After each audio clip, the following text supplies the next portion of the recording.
Cheers. Welcome to ELKSHAPE Podcast, Scouting for Elk with ELKSHAPE. We're going to talk about scouting. We just got back from a week-long scouting trip. How'd it go, Riley? It went good. Why did it go good, in your opinion? We covered a lot of ground quickly and didn't waste time in places because we knew what we were doing. So we went really quickly through a lot of destinations and made the most out of 4 days, I think. Did we have a plan before we left the house? Yes. What's that look like for those maybe thinking, I want to do some scouting this year? What does that look like? Yeah, we did a bunch of e-scouting ahead of time, both with Google Earth and that Tree Line Academy asset package, and then the Onyx in conjunction with that, laid out a plan based off of where we were wanting to go. And then the scouting was, it certainly had an element of finding sign and seeing what was there, but it was more lenient towards we're looking for road access, is what we're seeing on Google Earth and on actually let's reflect it in the field. Maybe there's a gate somewhere and we couldn't see it on there, and we would go check that by a dirt bike or truck, and then going around, especially in the timber, finding some water sources in the timber is an important element that you can't necessarily go about on Onyx. So, yeah, a lot of pre-planning and knowing exactly where we're going to go to make the most of our time, and not doing just one spot in a day, come back to the truck, hang out, and do the next one the next day. We were doing 3 to 4 spots a day, a couple thousand feet vertical. We were going pretty hard at it. Yeah, definitely. I think a couple of things that led to, I guess, looking back, a successful trip would be kind of looking through a lens of what a lot of people would assume a successful scouting trip would look like, meaning I found the bull I want to hunt, or I glassed up 50 different bulls or deer or whatever species you're hunting, but we didn't spend hardly any time at all glassing in the evenings. Yeah, or really even, if we happen upon elk, that's great, but we knew because of our work beforehand that where we were going had everything we looked for to check all the boxes of this is a hot elk area. What are those things that we looked for? Where we're looking, it's going to be water is a big one. They need to have bedding. We need to understand what access points lead to. You can determine what pressure might look like based off access. We're not. For example. Go ahead. No, for you. We're not going to be hunting elk right off the highway. We're going to be looking for areas where there might be limited access, and we can take out that initial 70% of hunters by out packing them. Okay. Or finding just obscure places for access. You said highway. To give context to this conversation, I think we need to go back. Let's come back to highway. Don't let me forget the word highway. That triggered me on something. Neither one of us have purchased an elk tag in Idaho. Which is a luxury, but yes. Okay. Before this year, I was a non-resident, and so by this time, I would know where I'm going, what zone. Mm-hmm.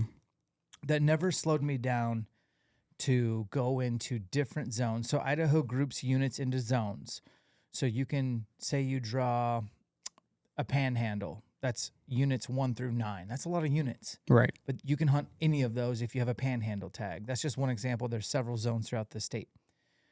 Montana has a general tag, and they have several units you can hunt. And then there's a handful of units you cannot hunt. Those are limited entry. Wyoming has broken up their state into a general west, a general south, and I think a general east. So 3 general areas. If you have a general tag, you can't hunt all 3. You have to specify now. Right. Last time I hunted Wyoming was 2020. I had a general tag. I could hunt any general unit in the state. Mm-hmm. That's not the case anymore. But Wyoming has also limited entry. And so I think a lot of states have something similar. So what you guys are hearing us say is we went down to Idaho scouting several zones, which also means several different units. And so we haven't even purchased an elk tag yet. Yet here we are. We spent 2 days in Idaho, 2 days in Montana. I have a general tag in Montana, and I will have a tag in Idaho. I just haven't purchased it yet. But I have trail cameras soaking in both states that we were going to go get because they'd been out for between 1 to 3 years. And I leave trail cameras out, not always intentionally, but let's be real. You experienced how far back some of those cameras were. Mm-hmm. Even if I'm hunting, I'll have a camera in my backpack usually. And if I find something that's so sexy and undeniable, I'll be like, I'm putting a camera here. Yeah. Hope I can come back and check it this year.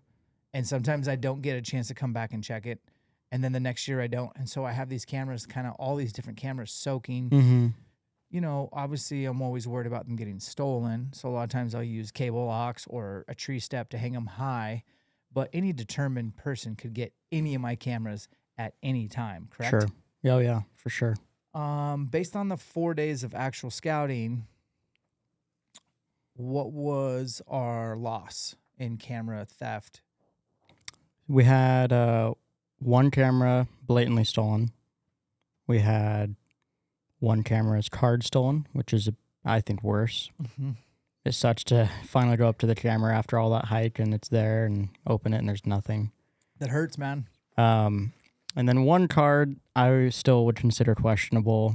It had the card lock on it broken off. Yeah, that was messed with. I don't think that happened by accident, but it makes the cards unreadable. It's one of the few ways to make a card so Why you did you can't get to share it. that? That's terrible. Don't do that to people. Karma is a bee. So back to, that was kind of just context as to like, we really were just scouting several areas, very mobile, not looking for actual bulls and glassing points, stuff, nothing like that, especially into June. I would even argue in July, I don't care where bulls are at, like at all. Because that's not where they're going to be come September, most likely in most areas. Right. There's always exceptions, but I've seen big bulls in North Idaho go 5 miles as the crow flies from their summer to their rut area. I've heard of people finding bulls in Arizona, and those bulls are a lot more distinguishable. I found a 415 bull, and then 20 miles as the crow flies away, he's over in some other area rutting. You know what I mean? Yeah. That's just where he goes. So you got to understand that, you know, it's nice to see critters, but that's not what we're looking for. Highway. The first place we stopped, the only reason we've scouted that is because I've almost hit 3 different big bulls with cows in September, driving that highway in the middle of the night, changing elk spots. Yeah. And you saw on my Onyx how I had drop pins after I pulled over, slamming on the brakes, drop pins where these herds are at in September. And then what I did is I went back home and then I pulled up those, I looked backwards and said, okay, oh yeah, what about those elk? And I pulled up Google Earth and on X and one on each screen. And I was like, damn, there's no real obvious place where these elk came from, but they obviously like the grass along the highway. And so I had to do reverse engineering. And so what you and I did is our trip was going in and hanging cameras where I suspected those elk came from. So our first night out, we got in pretty late in the afternoon. I want to say almost early evening. Right. Unloaded the bikes, cranked them up, rode in as far as we could, found a gate that we couldn't see on Google Earth. No motorized vehicles past this point. Great. Parked, hiked in. Yep. Ran into somebody's bear bait and kind of freaked out because like we just ground this corner and it's right in the bottom of this valley. On the road, on the non-motorized road right there. On the non-motorized road. And we're close to it. And I'm like, somebody's hunting this right now. Like there was a machine also parked there. And we're like, oh God, let's not get shot. So we started like talking real loud and like we just totally diverted the way we were going to go. Went straight up the mountain instead. Straight up the mountain through the timber. But that was a blessing in disguise. Popped up on this ridge. It really got pinchy. And we started finding what I would say is rubs that are not from bachelor groups in the summer. We found a couple of like multiple bedrooms where like you could see a bull and all his cows could bed.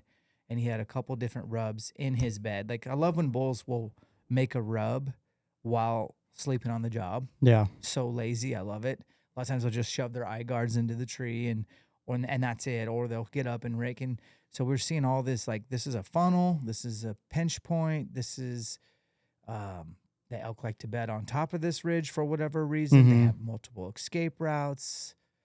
There's got to be water nearby. And so we just kept working that ridge system, and we finally found a really obvious water source. And through cameras on the water source, through cameras in the bedroom, and then kept reverse engineering, trying to figure out how do they move through these mountains, found a real obvious saddle with all their crossings, the several trails coming together. We just really worked that area over, and we ended up getting out in the dark, but a total of 4 cameras put out in a stretch of 5 hours. Right. And I told you, I don't know if I'm going to buy a tag for here, but I'm certainly going to let these cameras soak for at least a year, maybe 2. And when I come back, I'm going to know some information. What kind of information do you think we're trying to pull from these cams? I mean, for sure we want to be able to, I mean, inventory is a great thing, but it's going to be vital to see that what's going on there in the winter, whether they're utilizing that all in the winter. It's nice to know how many hunters are going through that area. It can be good to see what predators and predation is going on. And then, you know, if there's going to be a nursery there, trying to just essentially a year-round elk picture, as opposed to, you know, a lot of people are just focused on where are they in September and August. And we're trying to get the year-round picture. And I don't put cameras typically on photo mode. I typically will do like a custom setting on my stealth cams, anywhere from 10 to 30 seconds worth of video when it's triggered. If it's an area where like they're not going to stage, they're just going to walk through, it's typically a longer video. In case it's a herd, I can catch the entire herd coming by, and I'm not necessarily worried about, like, if it's like a bedding area, man, like one cow could load up 50 gigs of video and drain your batteries, and you have one cow. So I leave them on video mode. I feel like it tells a better picture, better story, plus the audio. You can hear bulls bugling in the background. You can hear hunters talking. You can even hear what they say or what they're saying. Lots of cool stuff. Love the video mode. DS4Ks, these are not, there's no cell phone service where we're at, so these aren't cellulars. We got 4 cams out, went back to the truck, loaded the bikes, drove 2 hours south into a different unit, which was also a different zone. And we went and investigated that one, and we had a hunch that we might hunt this zone. And that morning we kind of shot bows, and then we went pretty short ride. Yeah. But we ran into another gate / a closed to motorized vehicle, and we had our motorized vehicle use map, and super handy to get those. You guys can order a motorized vehicle use map typically from the National Forest Service for free, or just pay shipping. They're not a super like high quality map. It's like just kind of a. Yeah, thank you, Forest Service, for making the most difficult to read map that's enforceable by law. Yeah, super awesome. Anyways, we figured out where we needed to park. Hiked into this meadow that was pretty high, and dude, I instantly got vibes of this was bachelor group. Every tree was rubbed in the meadow. Lots of just too many rubs to count. Right. Not a single cow track. Not a single cow track. All bull tracks with the dew claws. Big tracks. No calf tracks. No deer tracks. No bear sign. Just straight, okay, this is a summering area for bulls. Pretty cool. And we scooted up that meadow and went really high, like over 10. And we're lucky enough, found a water source that was coming out of the ground and going back into the ground. Those are the best, because as far as I could tell, from where our machines were parked till where we found that water source, which was miles, no water. No water. And these animals have to go real, real high. And it's coming out of the ground, and I was like, sweet. So we put double cameras there. I put a camera down, pretty obvious, pretty low. Still hard to get to, but most people will see it. And then the secondary camera is facing towards that camera.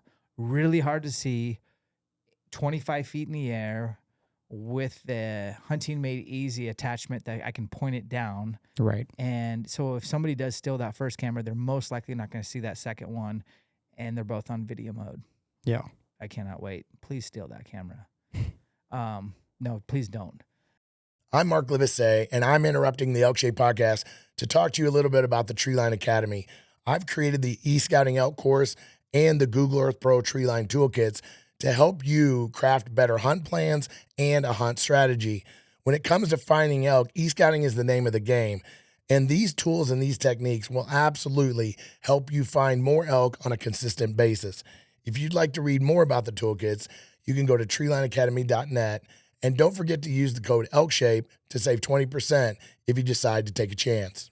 Let's talk about trail camology. I'm a huge fan of trail cams kind of in the off season. And I typically like the DS4K non-cell to leave soaking for a year so that when I do finally hike in there to come and get it, that I have a year's worth of intel, not only when the animals arrive in the spring, but when they leave, when winter starts to hit pretty hard, how many predators are in the area, the animal densities, trophy potential, as well as hunting pressure.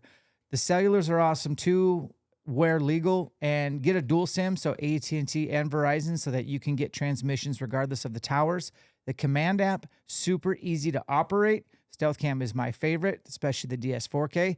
Head over to their website and let them know that ELKSHAPE sent you. Onyx out of Missoula, Montana. I've been working with them since the beginning. This is the #1 brand when it comes to digital mapping. You need to know where you stand. You need to know the boundaries of public and private. You also are going to want to be able to do the bulk of your scouting from a desktop at home, especially if you're like me, you're a husband, a father, a business owner. You're not going to be able to physically in person scout all the places you have tags for. You need to construct a plan from your desktop, points of interest, and figure out how to execute that plan from the desktop. That's why you're going to use OnX. This thing works flawlessly in the backcountry on offline mode. You'll download your maps ahead of time. You can run tracking. There's so many tools and perks and benefits to the elite membership, including hunt reminder so you don't miss a deadline, hunting Fool's digital publication so you can look into each state's proclamations. You can look into the nuance behind each state. Look at the draw odds through the hunt research tool and make a better plan. Use the discount code ELKSHAPE to save 20%. So we have double cameras there. And my takeaway from there was that we'll have to come back and check those cameras and see, do those bulls leave in July? Mm-hmm. Do they hang out part of August, all of August? Does it bleed into September? Do the cows come to the bulls? I doubt it. Do the bulls just peace out and go to the cows? Do the bulls peace out, go get the cows and bring them back to that meadow, that area? It's such a big area. It didn't look like a rut area to me. Mm-hmm. It's just, I don't think there's enough water to sustain a full herd of elk. There wasn't a ton of bedding options. The terrain was real nasty. And who knows, that meadow could be burned out by the time fall. Like that grass could be just no bueno. They got to go Sure. lower. That's my assumptions. But again, we won't know until we collect the data from the cameras. But my heart set on that was probably a summering area for bulls. Right. So we'll probably get a pile of velvet bulls on there and get all excited, but they'll probably peace out by the time hunting season rolls around. We'll find out. And that was the first half of the second day of scouting in Idaho. Then we went to the truck, drove a couple more hours, hit a different zone. So that's our third zone, third unit. Trying to remember. Oh, yeah, we went riding up this road system that looked to be closed to the public. It kind of went through private. I knocked on the owner's door, didn't answer. Then some guy around the corner was mowing his little stretch of grass, and I talked to him, and I said, hey, I'm pretty sure this is public access, but you got no trespassing signs everywhere. So if I'm trespassing, I apologize. And I was videoing. They didn't know, but I had my little action camera. Mm-hmm. The guy's like, no, absolutely. It's totally, it's an easement for public access. You're good to go. And I was like, cool. I didn't say anything, but to me, I was like, why the hell are you putting all those no trespassing signs, making it look like you're doing something wrong? And you can't find out that stuff on OnX and Google Earth. To me, this is what scouting's all about, is like figuring it out, sorting it out, so we're not wasting time when hunting season's there. Yeah. I also didn't know how far that road went.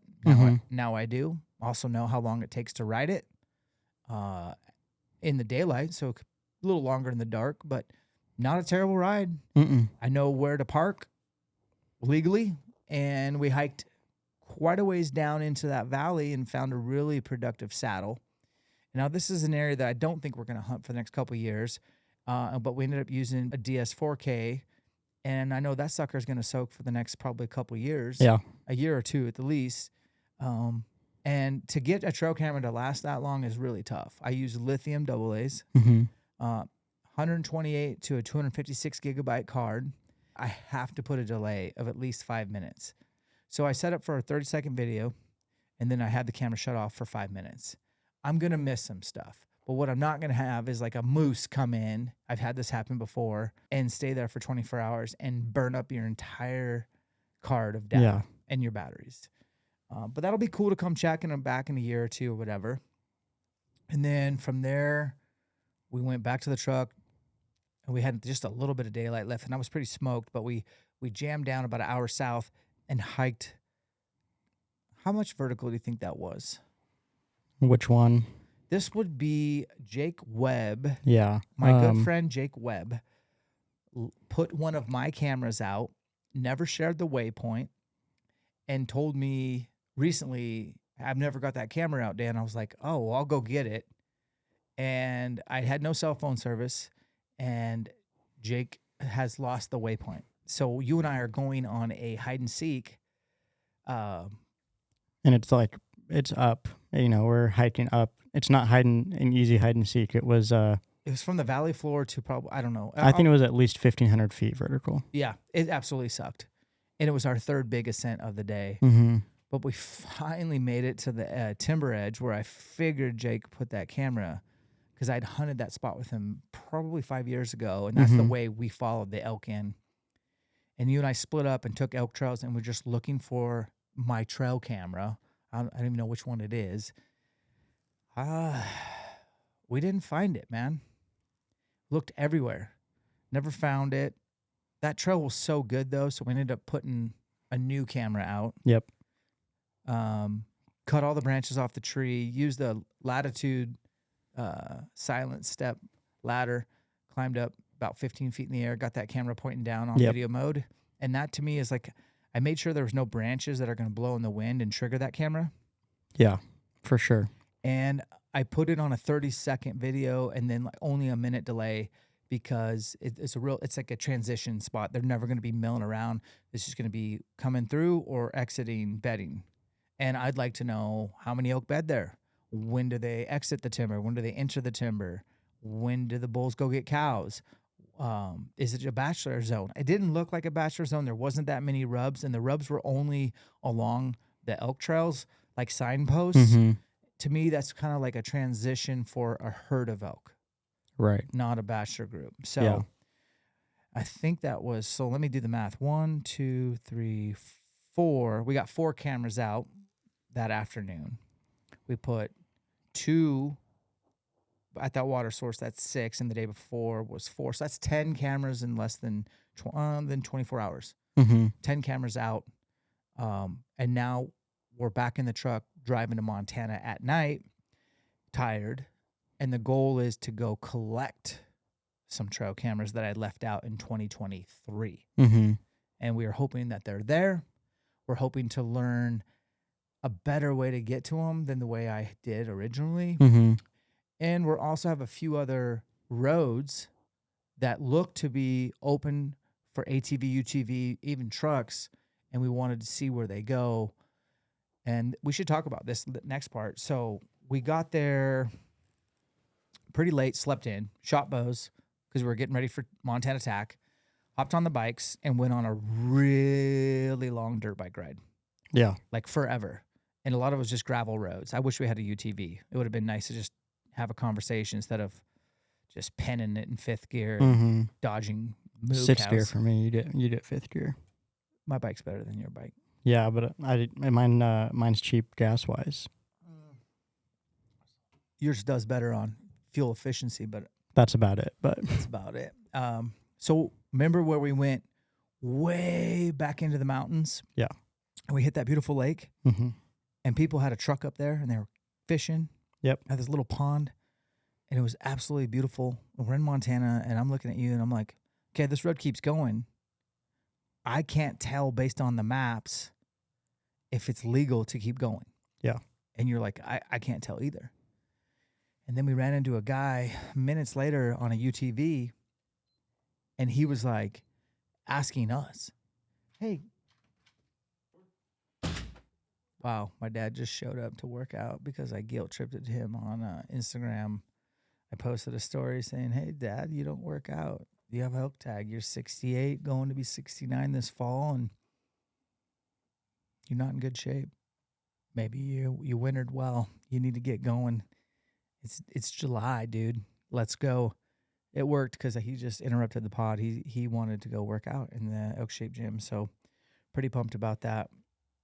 Okay, so the dude on the side-by-side is like, hey, do you guys know if you can keep going on this? And I told him, hey, I don't know for sure. I mean, it looks like there's tons of UTV, ATV tracks going that way, but I don't know for sure, so we're turning around. And I don't know if he kept going or not, but shout out to the national, like, dude, there's no signs.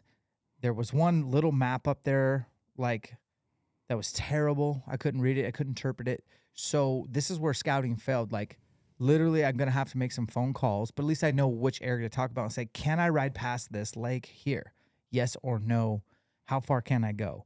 Because I would have liked to kept going. Yep. But we turned around just to play it safe. Yeah. It sucks their maps aren't online. The maps don't have topography. Makes it really hard to determine where you're at. The maps don't have landmarks or significant features like lakes or things to determine where you're at. The maps just show zones that mean nothing to the average person and lines that represent roads and don't tell you where you are, just tell you where you can't go. And the key of that map was such garbage. I couldn't tell. Couldn't even tell which ones you couldn't go on and could go on. It's just, it's the... But at least now we know how to get to that area. Yeah. And I know you can get to that lake safely, which cuts off a lot of distance. And honestly, that road went in a way I didn't think it did, even after using OnX and Google Earth. So Yeah. another benefit to inspecting what you expect. Then we rode all the way back to the truck. I had to gas up. That's what Riley was talking about. And then we came in to go get, I think I had 2 or 3 cameras that I put out in 23. We picked out, I think there were 3. I think we only got to 2. Yeah, I think one got stolen. That was one of the trail cams that got stolen. So hiked in to that first cam, and I don't know why, but that sucked. Was it just because it was so hot? I think Ton of elevation. I think we went longer ways than we thought, and I think there is something to be said about the mental game of day 3 of doing it, and you just look up and know how much further you have to go, and it just feels a lot longer. And it was that day was a lot hotter. And you got sunburnt bad that day. Yeah, I did, and then the other thing too that I don't think we were thinking of either is, at that point we're pretty high up in elevation too, and probably makes it feel a lot worse than it is. Yeah, definitely. We're flatlanders at 2,000 feet in Spokane. Mm-hmm. So we got to that first camera, and this is just me being honest. I had it locked. I unlocked it. I opened it up. Card was in there. Yay. Put the card, pulled it out, and saw that the card was a 32 gigabyte card. And I was like, what? Plugged it into my phone with a card reader and realized that I had on video mode, and I filled that card up. I put it out in July of 2023, Mm-hmm. and I had it completely full by the end of August 2023. Yeah. So it sat there for all of fall, no data, and then all of the next year, no data. So that was my bad. I should have put a way bigger card in. Mm-hmm. But the videos we did get were awesome. It was all nursery videos. So we knew that it was cow nurseries. So all the calves and cows group up. And we knew that this means they're going to rut somewhere near here. And that is the takeaway for some of this listening to this pod is I believe nurseries are the best thing to find in July and August. For sure. You're now within striking distance of where the rut, and these bulls are going to swoop in and split all these cows and calves up. It's going to be a pecking order deal. It's going to be a lot of bugling. There's going to be a lot of posturing, maybe some fighting, maybe not. Or maybe the young bulls will come get them first, and then the big bulls will swoop in a little bit later. It's just different depending on where you're at. But the bottom line is I was like, okay, this place is legit. And wouldn't you know, we hiked probably a couple miles from that camera up and around on a basin, And up there in the mountain goats is 40 cows and calves, Yeah. nurseryed up already Mm-hmm. into June. And I'm like, dang, Riley, that spot's good. And honestly, I was hoping it wouldn't be because it sucks to hike to, It does suck to hike too. but it's a good spot. And to get a bull out of there, I might need my dad's horses. But anyways, we went and looped around and got my other camera towards the end of the day. That one was on photo mode. It was a cheap stealth cam I got off Camo Fire for $40. It got some great bulls on camera. And that was kind of like a little obscure little part of our hike. Like, I would say that was pretty close to trailheads. Mm-hmm. And I don't think anyone would hike into that little area. It's just, it doesn't make sense, right? It's just kind of the way the terrain is, and it's cliffed out. To get there sucks, but once you get there, you realize why the elk are there. They got food, water, cover, and it's probably as steep as anything. Do you remember going down? Yep. Yeah. I do. Inside hill and that? Yeah. That was, I mean, you could, I remember when I was hiking, I was looking, I'm like, man, if this had snow, this would be double black diamond. This is steep. Yeah. So we got cameras out. I think I left 2 cameras in that basin as well. I put 2 new ones up. Yeah, in different spots as well. Different spots. I want to just kind of keep exploring this area, and we may or may not hunt it. Mm-hmm. It's Montana General Tag. I may or may not go in there. It's definitely a good option. Then we made it back to the truck. I think it was getting close to dark. We did drive quite a ways. Yep. And ended up, I don't want to give away exactly where we are in Montana, but it's a general area, and we weren't that far from Yellowstone. I'll say that. Mm-hmm. And stayed the night, and then that morning I had 2 cameras soaking in Montana that I'd put out last year. So we went and hiked in to go get those, and that was about a 3-mile hike. Not terrible, but we gained about 1,000 feet along the creek. Got to the first camera, and that's the camera where the camera was pointing at the ground. Yep. And we opened up the case, and the card had been cracked and damaged. Yep. Part of it was removed, and couldn't read any of the data. And I'm pretty sure that was not done by a bear, not done by a human. So I was already kind of disgruntled. And then we had one more camera to go check. We hiked up to there, and that one I hid pretty good, right? Yeah. That was a pretty sneaky little hide, and it wasn't locked. I had no cable lock on that one, and it was there, and it was intact, and tons of gigs of phenomenal video of everything. Yeah, for sure. And that was some really gorgeous color phase bears down there. Yep. And that's always fun to see. And yeah, those last 2 ones I personally haven't spent a lot of time in grizzly country, and that was fun. Yeah, it was great, man. Got some good bulls on camera. Got some hunters on camera. Yep. Got some, just got a little bit of everything in there.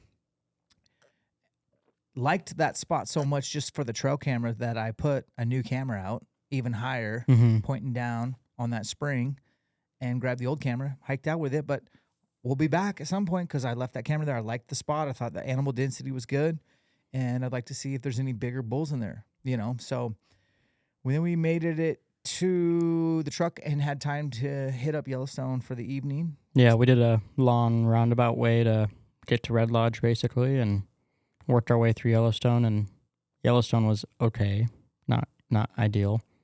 You can't complain about Yellowstone. It's beautiful. On a political aspect, I always disagree with Yellowstone National Parks trying to charge money, but that's just me. $35. Yeah, for a park entry. Theodore Roosevelt would have wanted us to be able to hunt in Yellowstone. But so you think tax dollars should go for that, not additional funds? Yeah, because I could care less about the $35. I think if they opened up hunting in Yellowstone and allowed our conservation dollars to go to that, or I've talked about something I think would be super cool is if how we have like a governor tag in Washington. Why not have like a presidential tag that allows you to hunt a species in a national park? That's a raffle tag or something like that nationally. Because the greenies would lose their mind. Yeah. You have to remember that. That'd be World War III. Yeah. But just outside of Yellowstone, we took a road that is not usually open. It's a highway. You're going to give this one away? Do you want me to give it away or no? I don't care. It's fine. But yeah, we saw more bears outside the park than inside the park. I'll say that. And by bears, I mean grizzlies. Yeah. we did see one grizzly. That my favorite grizzly is the last one we saw. Yeah. He was a boar. He had a nice little posture. He wasn't a giant, but he was no dink. And he rolls right by the driver's window, which you're in with a long lens. Just doesn't care about you at all. Nose in the air. Mm-hmm. And next thing you know, I'm looking in my side mirror around you, and I see him grab something off the ground, and you're just slamming the shutter. So I know for a fact that we haven't dumped that card because I haven't seen those photos. And I definitely took those photos. So where are those photos? I don't know. We'll have to. You need to find that card because your photos from all that trip I haven't edited yet. And that I know I saw that you snapped a cool photo of him snapping up that. What was it? It was a marmot. It was a marmot. Yeah, he just grabs a marmot. Poor sucker. Starts chewing on him. I think he ate him in 10 seconds. It was pretty fast. Crunching through bones and flesh.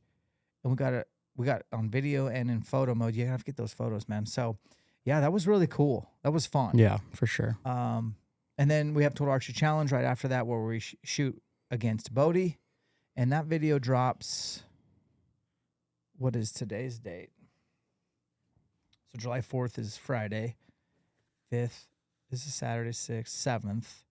So I'm going to say the 14th. Yeah, July 14th, watch the video, Bodie versus everybody. Mm-hmm. It's a rematch. Except for it doesn't turn out the way you would think, I would say. Yeah, we won't spoil the whole thing, but I think it's worth watching, and somebody makes one of the coolest archery shots that I've seen in a long time. It's also I think it's the only tack in my history, because I shot 2 days, where I didn't lose a single arrow. Wow. I didn't that's never going to happen again. First off, I'll tell you that. It's never going to happen again. I lost arrows. How many did you lose? You shot one? You shot the prime course? Yeah, I lost 4 arrows. Rest in peace. That's what TAC does. Yep. I mean, I think I think all the arrow companies conspire with Sean DeGray. Mm-hmm. And they're like, hey, man, put on these mini TACs, and these guys will ruin all their arrows. TAC is a something designed by Big Arrow to make more money. That's exactly the truth. TAC's good. Be watching that video. Just trying to recap kind of what's been going on here lately. We did do a video with Tyler Denham right before that catastrophic tragedy that happened kind of nearby. So Tyler came over, we made an arrow video, and then I think the next week he was involved. He was one of the firefighters involved in that North Idaho ambush shooting of firefighters. He was there. So we ended up publishing a video. And so the only thing I can say about that is like, that could have been the last video I ever made with Tyler. Mm-hmm. Like this could be the last podcast I ever make with you. Sure. You just never know. Mm-hmm. So make sure you know where you're going. This life is just a little mist, little flicker of time. That's it. Yeah. So get your spiritual game dialed. But so we published that video and did a little tribute. I thought it was good. Like that video was going to be dropping anyways. We just add a little bit to it and say, hey, this happened. And then I made Tyler podcast about it because he's a good friend of mine. And he tells me he's one of those guys that like sees a lot of bad stuff as a firefighter and just kind of like compartmentalizes like any cop or first responder does, and then kind of stuffs it down. And then all of a sudden you've been stuffing stuff down there for so long, it starts to like, there's no more room. Yeah. So we just talked about it and hit record. I was glad he did that. I thought it might be helpful to others. So that hopefully you guys got a chance to check that pod out. It's if you're a YouTube person, just go watch it on the ELKSHAPE podcast YouTube channel. If not, watch it on Spotify or listen to it on Spotify or Apple or wherever you get your pod. And then it's 4th of July at the time of this recording. So what are you doing? You got big plans? I have never had the opportunity to fly on the 4th of July. And I think this year I'm going to make it happen. And I'm pretty excited to see it from the air. Oh, what time are you going to take off? Probably like 7:30 p.m. Mm-hmm. And then I'm going to go over Lake Coeur d'Alene. Mm-hmm. It's just going to be cool to see it from there, able to see all the fireworks in Coeur d'Alene and then the show and stuff. Are you taking your plane or? My plane, yeah. Who's got the plane that can land on lakes? Mike has the Super Crab on amphibs. Are you going to borrow that one? I don't want to land on the lake this time. I want to just be flying around. Not this time I of year. will absolutely not land on the lake on the 4th. Yeah. We baby that plane, and the chop's gonna be pretty bad. Plus, drunk Coeur d'Aleneans on the 4th is. They don't drink. We talking about? They drink water. Be safe on the 4th, y'all. I know this pod's not probably after the fact, but when I was a firefighter for a little bit, I think I worked at least one Memorial Day weekend and one 4th of July weekend. We get called a lot. Yeah. I am excited not excited in a good way, but we'll see what happens with high winds, high temperatures, and North Idaho celebration of freedom. Dang it, Riley. That's not a good thing. I didn't even think of that. Yeah. Yeah, it's dry we'll right now. It's really dry. It's matchsticks everywhere. So. Yeah, they just had a big fire just popped up over in Cheney, I think yesterday. That was kind of blown up. And yesterday I went to Josh Crawford's son, and Josh Crawford is the guy with ELKSHAPE training too. You guys are business partners. His son, Caleb, is close to my age, and we went flying and had to wait on the ground for a while because all the wildland firefighters were loading up in the helicopters to get going and had to wait for them. To Bonnie Lake? Mm-hmm. Yeah, that's not too far from here. Mm-mm. It's smoky today, too. Yeah. And it's just the beginning. Yeah, last night I came home and that was the first whiff of smoke. And then so it begins.